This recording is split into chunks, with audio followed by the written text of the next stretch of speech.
படிக்கும்போது என் கூட படித்தது ஒரு 70-80 பேர் படித்தாங்க. ஆமீன். அந்த 70-80 பேரில் யாரெல்லாம் ரட்சிக்கப்பட்டாங்கன்னு தெரியல. ஆமீன். ஆனால் என்னை மட்டும் கர்த்தர் ஊழியக்காரன் எடுத்திருக்கிறார். ஆமீன். கூட பிறந்த தம்பி ரட்சிக்கப்படலை, 2 தங்கச்சிங்க இன்னும் ரட்சிக்கப்படலை.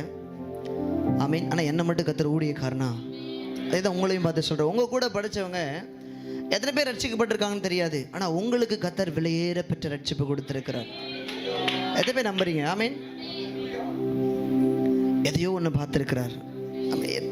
எவ்வளோ பிரச்சனை, எவ்வளோ போராட்டம் வந்துருச்சு, எத்தனையோ கஷ்டம், எத்தனையோ பாடுகள், எத்தனையோ உபத்திரவம். ஆமாம் தானே? இருக்கா இல்லையா? எத்தனை பேருக்கு இருக்கு?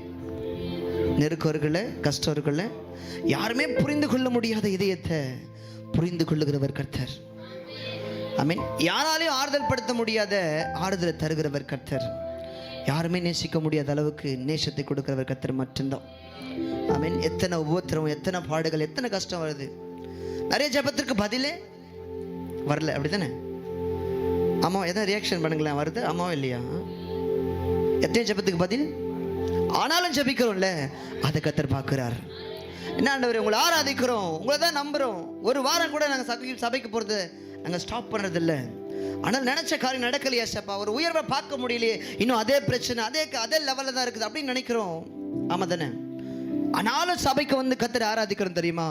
அப்படிப்பட்ட உள்ளத்தை கர்த்தர் பார்க்கிறார். மற்றவர்களிடத்தில் பார்க்காத எதையோ ஒன்று கர்த்தர் உங்களிடத்தில் பார்த்திருக்கிறார். ஆமென் சொல்லுங்களேன். மற்றவங்கிட்ட பார்க்காத எதையோ ஒன்று கர்த்தர் உங்ககிட்ட பார்த்திருக்கிறார். மற்றவங்களால பார்க்க முடியாத எதையோ ஒன்று கர்த்தர் உங்களிடத்துல பார்த்திருக்கிறார். ஆமென் ஆமென். அதெல்லாம் பார்த்துதான் ஆண்டவர் சொல்ல, என் இருதயத்திற்கு ஏற்றவனாய் நான் தாவீதை பார்த்தேன், எனக்கு சித்தமானவர்களை எல்லாம் இவன் செய்வான். ஆமென். அத பிறகு நான் சொல்றது புரிஞ்சுக்க முடியுது.